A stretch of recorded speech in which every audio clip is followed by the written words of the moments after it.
Selamat hari Minggu, Bapak, Ibu, Saudara, Saudari. Kami bersyukur kepada Tuhan Yesus Kristus yang memperkenankan kita bersekutu dalam kebaktian hari ini untuk memuji dan memuliakan Tuhan. Kami sampaikan dua warta lisan. 1. Peneguhan Penatua masa pelayanan 2020 sampai 2023.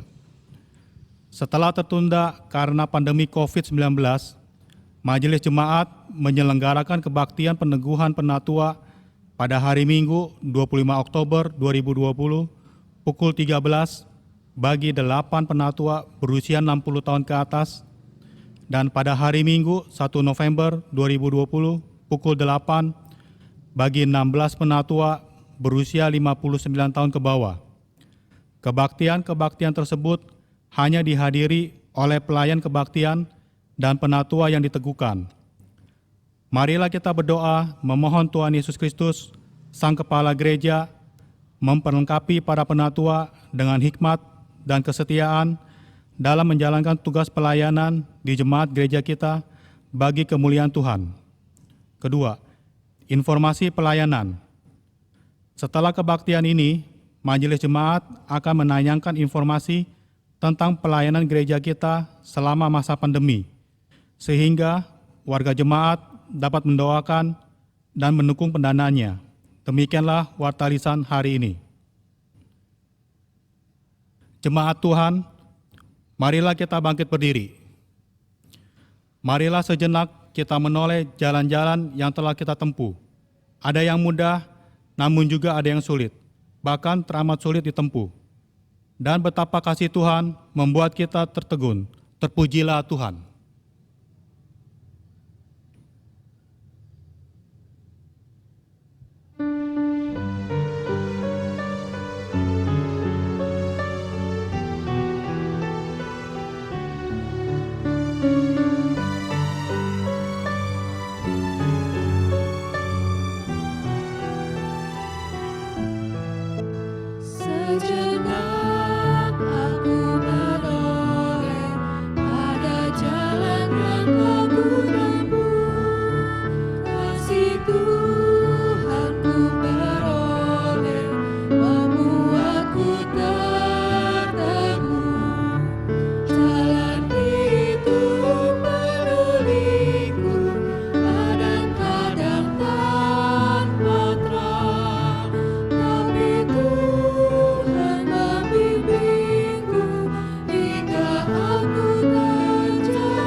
Pertolongan kepada kita datang dari Allah Bapa pencipta langit dan bumi, yang kasih setianya kekal untuk selama-lamanya.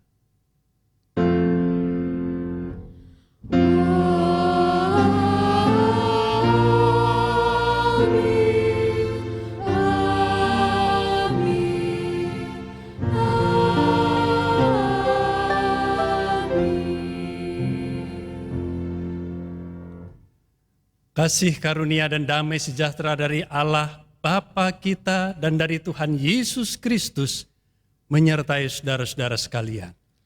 Dan beserta saudara juga. Silahkan duduk. Apakah tujuan hidupmu. Firman Tuhan berkata, sebab kamu telah dibeli dan harganya telah lunas dibayar. Karena itu, muliakanlah Allah dengan tubuhmu. 1 Korintus pasal 6 ayatnya yang ke-20. Memuliakan Tuhan baik dalam jalan mudah maupun jalan sulit adalah panggilan kita. Ukuran keberhasilan sebagai anak-anak Allah adalah memuliakan Tuhan.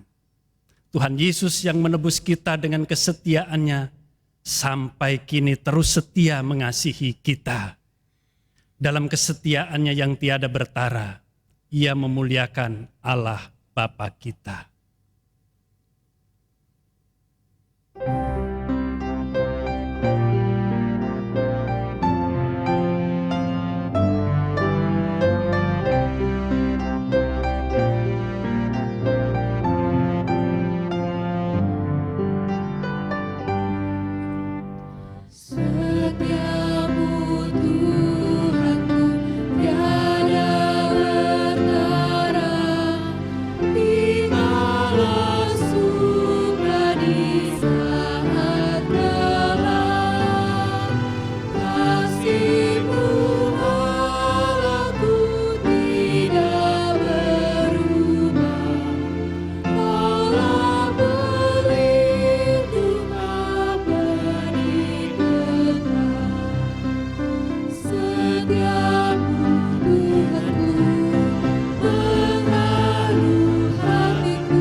Mari kita datang merendahkan diri di hadapan Tuhan, mengakui dosa dan kegagalan kita sebagai murid-murid Kristus dalam doa. Kita berdoa. Ya Allah Bapa kami, ampunilah kami, jikalau acap kali kami gagal memuliakan Engkau. Kami tidak berjuang sungguh-sungguh menjadikan kemuliaan Tuhan sebagai tujuan hidup yang harus kami perjuangkan. Kami terkadang menggantikannya dengan upaya memperoleh apa yang menyenangkan diri kami sendiri. Untuk apa yang kami inginkan, terkadang kami tak segan menempuh segala cara. Tak peduli hal itu jalan mulia atau memalukan. Ampuni kami, jika kami bukan saja telah melenceng dari tujuan Tuhan, namun juga mencoreng wajah-Mu dengan cara-cara hidup kami yang tak berkenan. Ya Tuhan, kasihanilah kami orang berdosa ini. Ampunilah kami. Amin. Mari kita bangkit berdiri, Bapak Ibu Saudara-saudara, untuk menyambut berita anugerah dari Tuhan. Pujilah Tuhan, hai jiwaku, dan janganlah lupakan segala kebaikan-Nya. Dia yang mengampuni segala kesalahanmu, yang menyembuhkan segala penyakitmu. Dia yang menebus hidupmu dari lubang kubur, yang memahkotai engkau dengan kasih, setia, dan rahmat. Demikianlah berita anugerah dari Tuhan. Syukur kepada Allah.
Memohon pertolongan Roh Kudus sebelum kita membaca dan merenungkan firman Tuhan.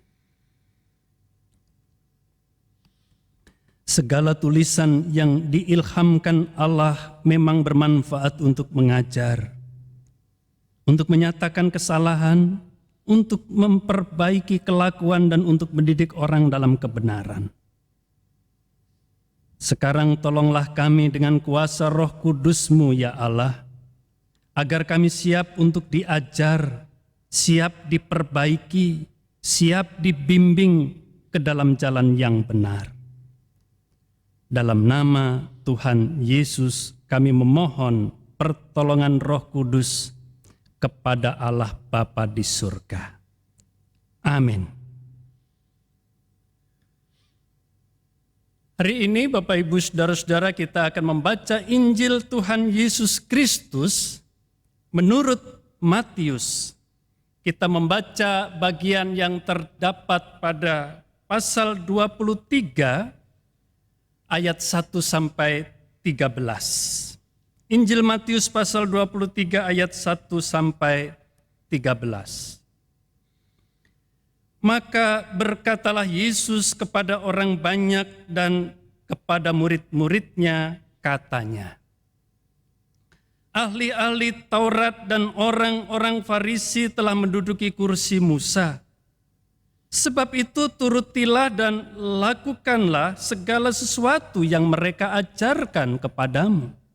Tetapi janganlah kamu turuti perbuatan-perbuatan mereka, karena mereka mengajarkannya tetapi tidak melakukannya. Mereka mengikat beban-beban berat, lalu meletakkannya di atas bahu orang, tetapi mereka sendiri tidak mau menyentuhnya. Semua pekerjaan yang mereka lakukan hanya dimaksud supaya dilihat orang. Mereka memakai tali sembahyang yang lebar dan jubah yang panjang. Mereka suka duduk di tempat terhormat dalam perjamuan dan di tempat terdepan di rumah ibadat. Mereka suka menerima penghormatan di pasar dan suka dipanggil rabi. Tetapi kamu, janganlah kamu disebut rabi, karena hanya satu rabimu, dan kamu semua adalah saudara. Dan janganlah kamu menyebut siapapun bapa di bumi ini, karena hanya satu Bapamu, yaitu Dia yang di surga. Janganlah pula kamu disebut pemimpin, karena hanya satu pemimpinmu, yaitu Mesias. Barang siapa terbesar di antara kamu, hendaklah ia menjadi pelayanmu, dan barang siapa meninggikan diri, ia akan direndahkan, dan barang siapa merendahkan diri, ia akan ditinggikan. Celakalah kamu, hai ahli-ahli Taurat dan orang-orang Farisi, hai kamu orang-orang munafik, karena kamu menutup pintu-pintu kerajaan surga di depan orang. Sebab kamu sendiri tidak masuk, dan kamu merintangi mereka yang berusaha untuk masuk. Demikianlah Injil Tuhan Yesus Kristus. Yang berbahagia adalah setiap kita yang mendengarkan firman Allah dan yang memeliharanya dalam kehidupan sehari-hari. Haleluya.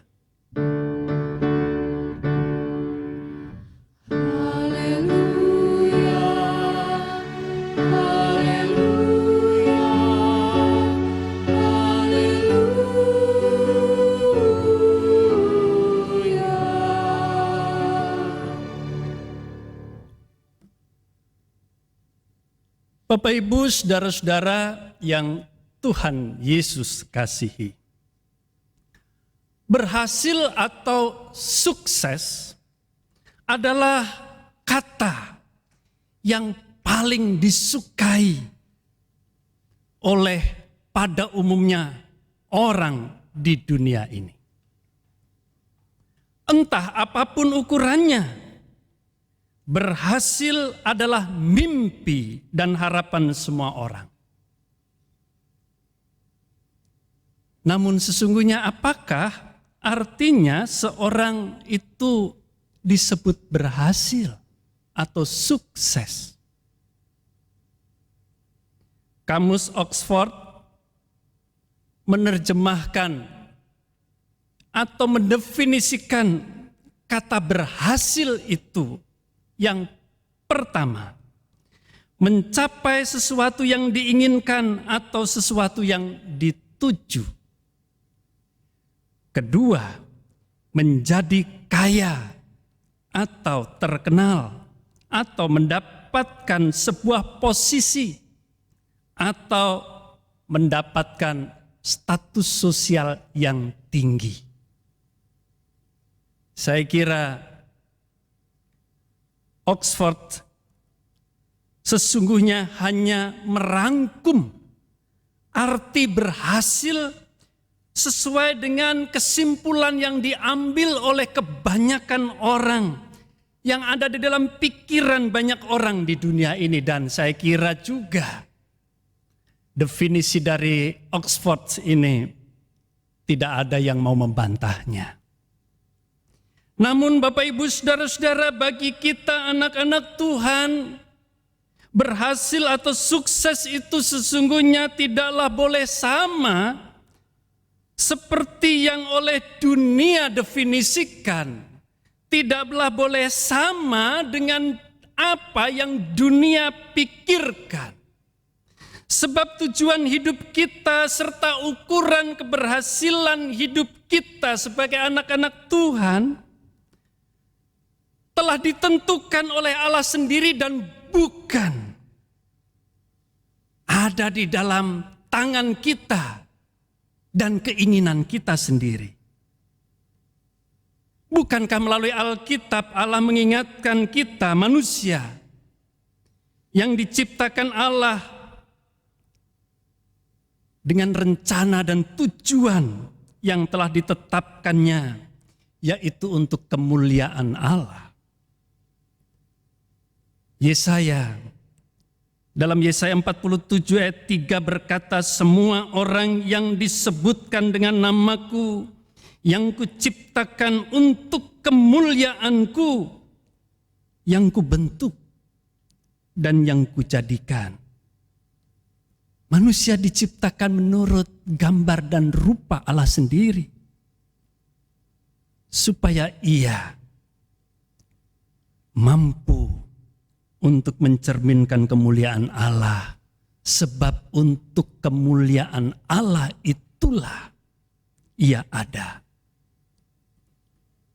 Ketika kemuliaan Allah, citra Allah, gambar Allah itu rusak oleh dosa, Allah sendiri yang turun tangan menebus agar citra Allah yang mulia itu dipulihkan dengan harga yang amat mahal. Engkau telah dibeli dengan harga yang lunas dibayar. Karena itu muliakanlah Allah dengan tubuhmu. Kita manusia, orang-orang yang telah ditebus oleh Allah, tidak berhak untuk menentukan tujuan kita sendiri. Sebab kita manusia, orang-orang yang ditebus oleh Allah adalah milik Allah. Ada bukan untuk kepentingan kita sendiri, tetapi ada untuk kepentingan Allah. Karena itu tema kita hari ini, berhasil di jalan Tuhan, hendak mengajak kita semuanya untuk menghayati bahwa keberhasilan kita sebagai anak-anak Tuhan sesungguhnya tidak sama seperti ukuran keberhasilan dari orang-orang yang ada di dunia ini atau yang oleh dunia ini ajarkan dan pikirkan. Inilah yang disebut berhasil di jalan Tuhan, berhasil atau sukses sesuai dengan rencana dan tujuan hidup untuk kemuliaan Allah. Saya meringkasnya dengan istilah 3M. Sama seperti ketika sekarang kita harus melakukan 3M dalam masa pandemi ini. Memakai masker, menjaga jarak, dan mencuci tangan. Dan 3M yang menjadi ukuran berhasil atau sukses anak-anak Tuhan sesuai dengan rencana dan tujuan hidup bagi kemuliaan Tuhan adalah M yang pertama itu menuruti firman Tuhan. Dunia memang mengukur keberhasilan atau sukses dengan tercapainya keinginan kita. Namun hidup yang berhasil di jalan Tuhan diukur dari ketaatan kita pada apa yang Allah inginkan untuk kita capai.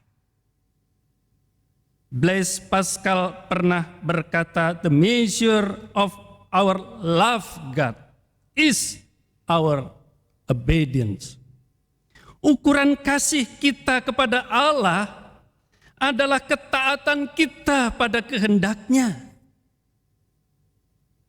Dan Tuhan Yesus dalam bacaan Injil ini mengecam banyak orang Farisi dan ahli Taurat sebab mereka tidak mengenakan firman untuk dirinya, namun menuntut orang lain yang menaatinya.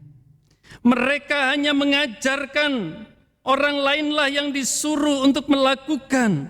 Karena itu betapapun dari sisi kacamata atau sudut pandang dunia, mereka adalah kelompok berkedudukan tinggi, menempati kursi Musa, pemimpin terbesar Musa itu dalam sejarah Israel. Namun di mata Tuhan mereka sesungguhnya adalah orang-orang yang gagal.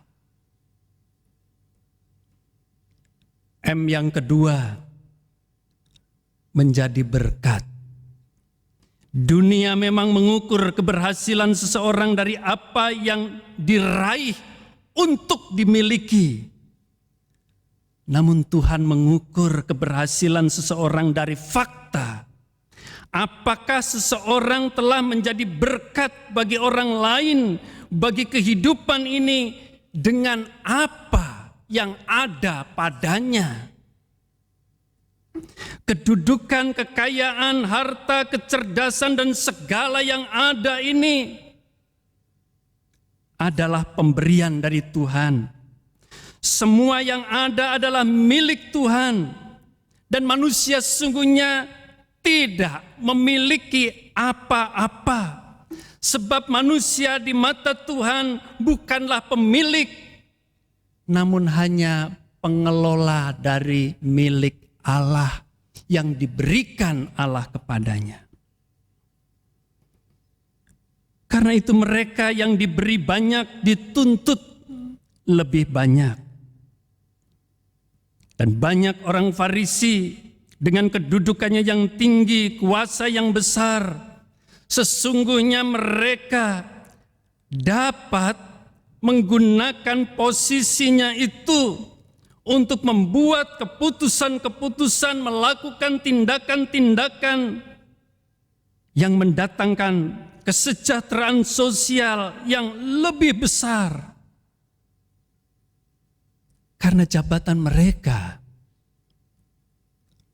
kursi yang mereka duduki adalah kursi Musa.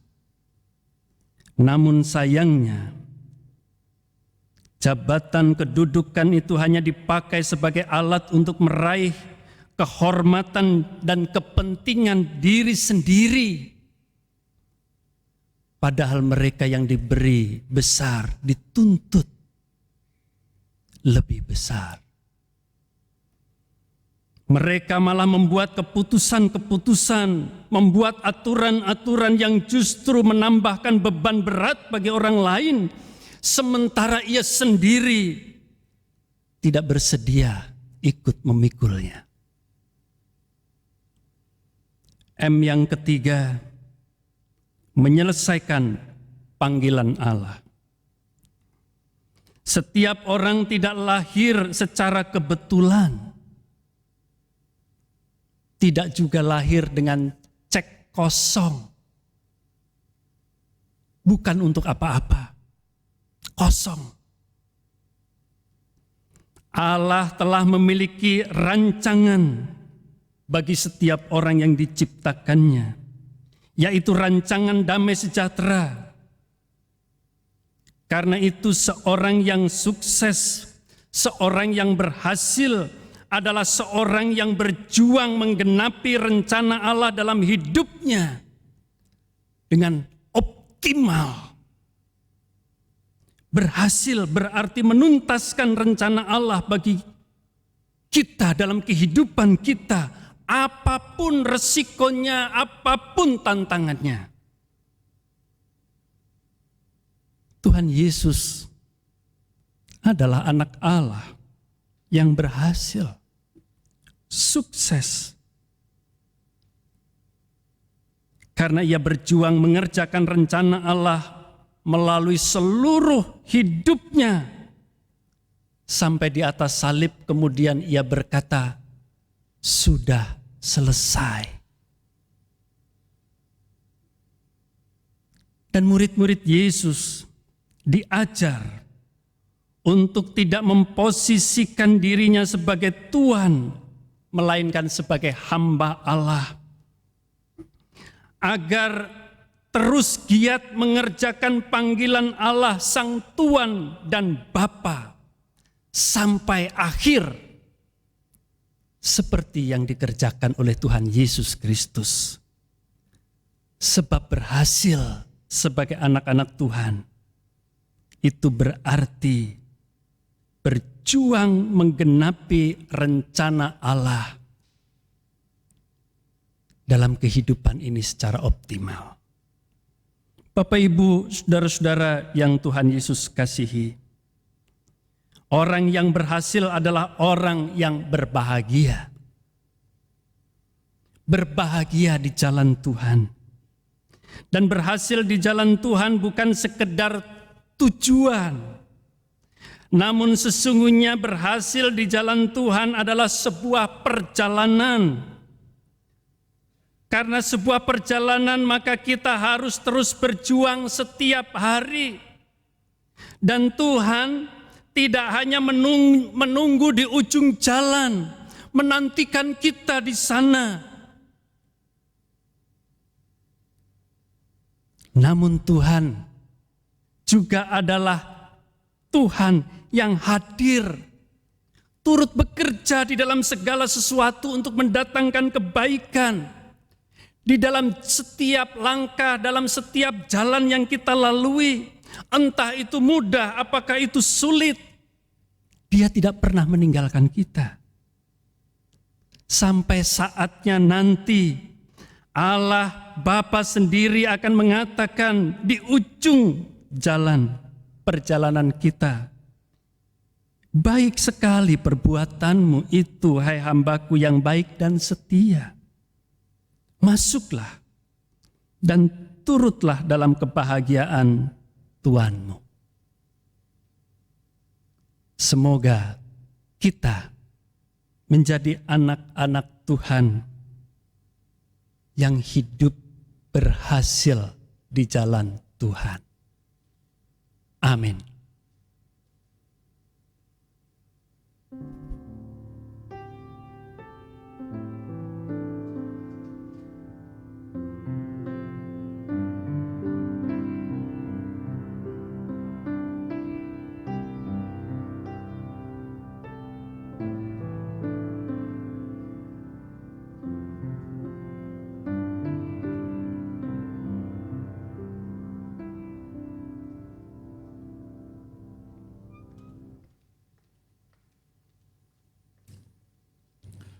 Jemaat Tuhan diundang untuk bangkit berdiri.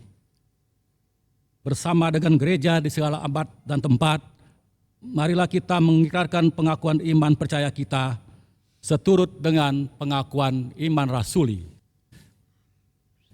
Aku percaya kepada Allah Bapa yang Maha Kuasa, Khalik langit dan bumi, dan kepada Yesus Kristus, anaknya yang tunggal Tuhan kita, yang dikandung daripada Roh Kudus, lahir dari anak darah Maria, yang menderita sengsara di bawah pemerintahan Pontius Pilatus, disalibkan, mati dan dikuburkan, turun dalam kerajaan maut. Pada hari yang ketiga, bangkit pula dari antara orang mati, naik ke surga, duduk sebelah kanan Allah, Bapa yang Maha Kuasa, dan akan datang dari sana untuk menghakimi orang hidup dan yang mati. Aku percaya kepada Roh Kudus, gereja yang kudus dan am, persekutuan orang kudus, pengampunan dosa, kebangkitan orang mati, dan hidup yang kekal. Amin. Jemaat yang dikasihi Tuhan, ada 9 orang saudara kita yang telah memenuhi dan menuntaskan tugas dan panggilan Tuhan kepada mereka sebagai penatua. Penatua yang akan mengakhiri masa pelayanannya untuk periode ini adalah 1. Penatua Arianto Sarif Teja. 2. Penatua Bambang Cahyono. 3. Penatua Daniel Agung Suryo Atmojo. 4. Penatua Erna Erawati Wijaya. 5. Penatua Eva Agustina. 6. Penatua Mirawati Sanusi. 7. Penatua Naomi Setiawati. 8. Penatua Reynold Iwan Wahyudi. Dan 9. Penatua Susi Anggriani Osmalik. Mereka telah menjadi teladan bagi kita dalam kesetiaan, ketekunan, dan kesungguhan melayani Tuhan dan jemaatnya. Karena itu sebagai jemaat dan juga keluarga besar GKI Gunung Sahari, termasuk di dalamnya adalah saudara-saudara kita, para simpatisan, kita berterima kasih kepada mereka dan keluarga mereka yang telah mendukung pelayanan mereka. Dan sebagai ungkapan syukur mereka atas anugerah Tuhan yang mereka terima, yaitu anugerah melayani Tuhan yang telah mereka tuntaskan untuk periode ini. Mereka akan mempersembahkan pujian kepada Tuhan dalam kebaktian ini. Dipersilahkan.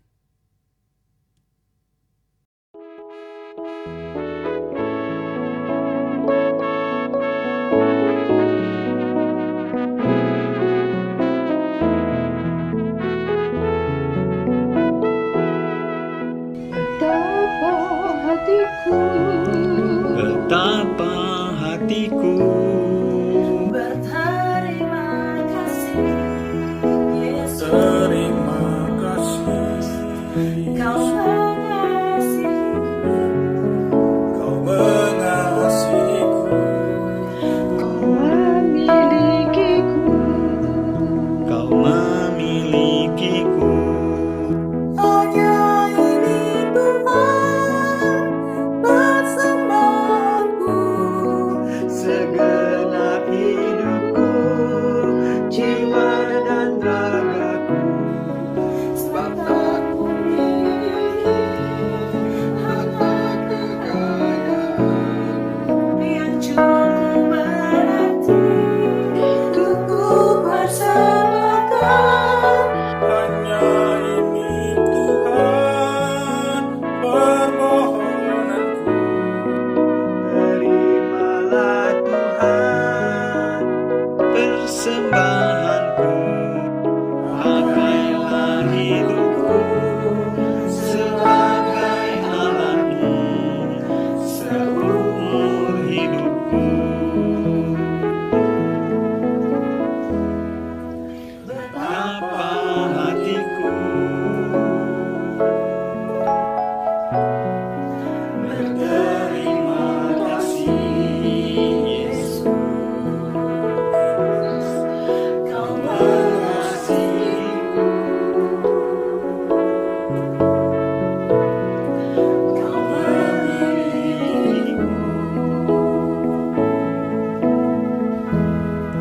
Hanya ini Tuhan persembahanku, segenap hidupku, jiwa dan ragaku.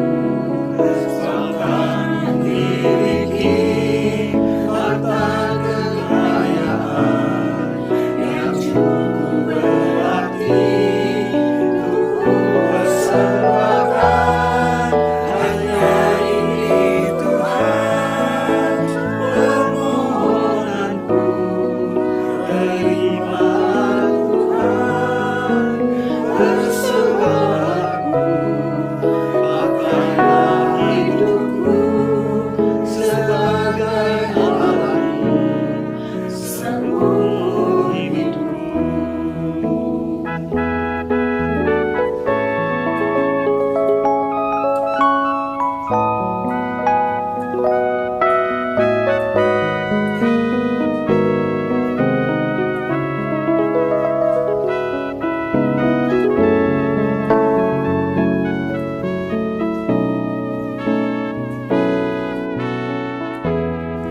Hanya ini Tuhan persembahanku, segenap hidupku, jiwa dan ragaku. Bahkan memiliki harta kekayaan yang cukup berarti untuk ku persembahkan. Hanya ini Tuhan permohonanku. Terimalah Tuhan persembahanku, pakailah hidupku sebagai alatmu seumur hidupku.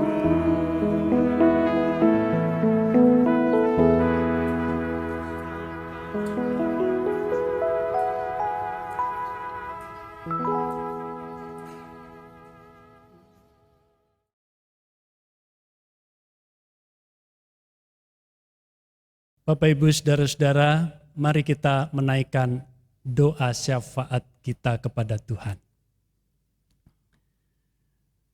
Saat ini kami datang dengan ucapan syukur, datang kepada Allah Bapa yang mengasihi kami dengan sempurna melalui Tuhan Yesus Kristus. Kami bersyukur karena sebagai gereja Engkau selalu melengkapi kami dengan aneka cara, termasuk mengutus orang-orang yang Engkau percayakan untuk memimpin dan melayani. Pada saat ini kami berdoa untuk saudara-saudara kami yang baru saja untuk periode ini mengakhiri masa pelayanan yang Tuhan telah percayakan kepada mereka. Kami berdoa untuk saudara-saudara kami ini bersama dengan keluarga mereka. Bapak Arianto Sarif Teja bersama dengan keluarga, Bapak Bambang Cahyono bersama dengan keluarga, Bapak Daniel Agung Suryo Atmojo bersama dengan keluarga, Ibu Erna Erawati Wijaya bersama dengan keluarga, Ibu Eva Agustina bersama dengan keluarga, Ibu Mirawati Sanusi bersama dengan keluarga, Ibu Naomi Setiawati bersama dengan keluarga, Bapak Renold Iwan Wahyudi bersama dengan keluarga, Ibu Susi Anggriani Osmalik bersama dengan keluarga. Berkatilah terus mereka, dampingilah dan sertailah mereka senantiasa, supaya betapapun mereka telah mengakhiri tugas pelayanan dalam jabatan sebagai penatua untuk periode ini, mereka terus dimampukan untuk menjadi berkat dimanapun mereka berada. Kami berdoa juga untuk saudara-saudara kami yang baru diteguhkan untuk periode pelayanan yang baru, yang menjabat sebagai penatua-penatua yang baru, kiranya Tuhan berkati mereka semuanya. Kami bersyukur sebab Engkau Tuhan Kepala Gereja selalu menjadi kepala yang memelihara dengan penuh cinta kasih kepada kami. Bersama dengan para penatua, aktivis dan keluarga besar GKI Gunung Sahari, ajarlah kami untuk tetap setia sebagai gereja Tuhan pada firman-Mu, menjadi berkat dan berjuang untuk mengerjakan panggilan Tuhan, sehingga kami patut Engkau lihat sebagai gereja yang berhasil di mata Tuhan. Kami berdoa untuk bangsa dan negara kami, karuniai hikmat agar dalam situasi yang penuh dengan kesulitan ini, baik para pemimpin, aparatur negara, pejabat, tokoh-tokoh agama, elemen-elemen masyarakat, organisasi-organisasi massa dan setiap orang yang ada di republik ini memiliki hati yang bijaksana, agar kami semuanya dapat bertolong-tolongan untuk mengatasi masalah, bertolong-tolongan untuk mencari solusi meringankan beban, bukan memperkeruh situasi. Sempurnakanlah dengan berkat-Mu usaha-usaha yang sekarang sedang dikerjakan untuk mengatasi pandemi ini. Kami percaya Engkau mendengarkan doa kami, sebab kami berdoa di dalam Tuhan Yesus Kristus kepada Bapa di surga. Amin. Jemaat Tuhan, dengan bersyukur kita berbahagia, dengan memberi kita menjadi bermakna. Marilah kita memberikan persembahan syukur sambil mengingat firman Tuhan. Muliakanlah Tuhan dengan hartamu dan dengan hasil pertama dari segala penghasilanmu. Amsal 3 ayat 9.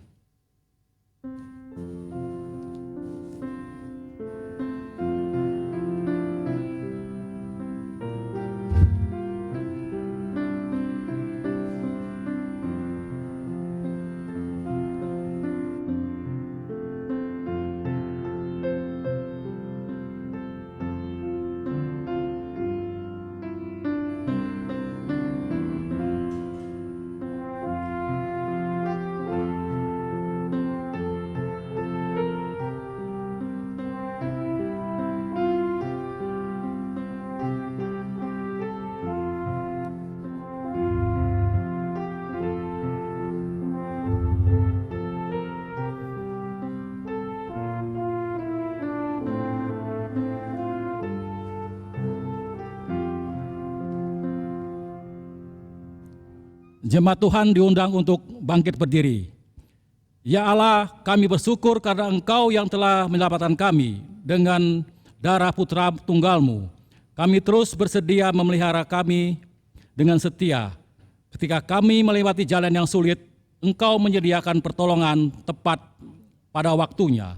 Ketika letih lesu beban berat mendera kami, bahkan berdoa pun terkadang kami sulit. Engkau mengerti dan setia mendampingi. Engkau tetap bekerja mendatangkan kebaikan bagi kami, sebab Engkau adalah Bapa yang tahu yang terbaik, melampaui kemampuan kami untuk mengerti. Terimalah persembahan kami sebagai ungkapan hati yang bersyukur atas cinta kasih-Mu yang tak bertepi. Di dalam nama Tuhan Yesus, amin.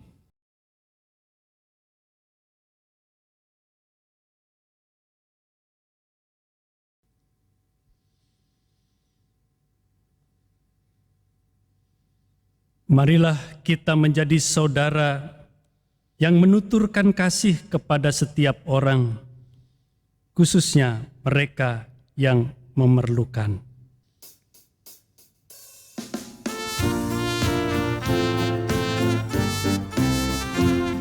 Besarlah untungku jika Yesus milikku, bersuka jiwaku karena damai yang penuh. Meskipun angin keras badai dunia menderu, tak goyah hatiku karena Yesus milikku. Benar-benar besarlah untungku, benar-benar besarlah untungku, benar-benar besarlah untungku. Ketika Yesus sungguhlah tetap milikku.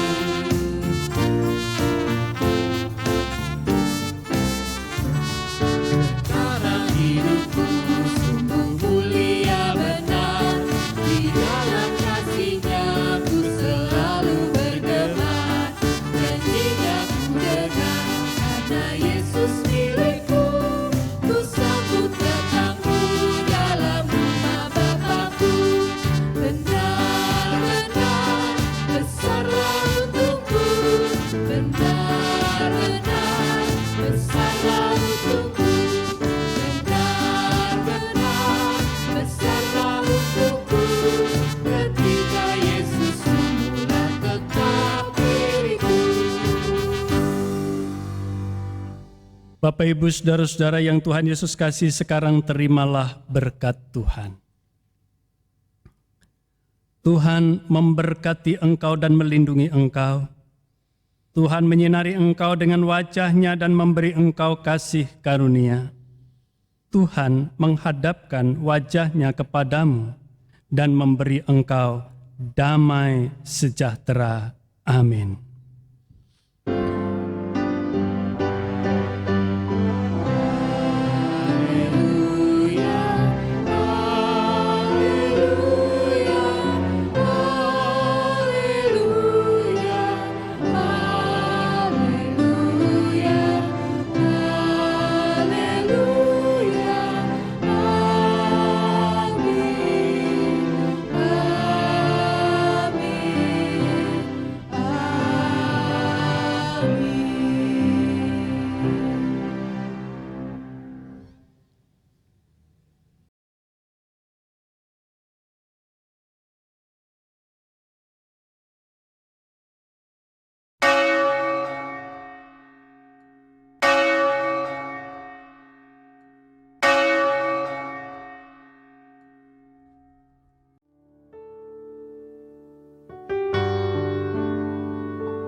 We satisfy your soul thirst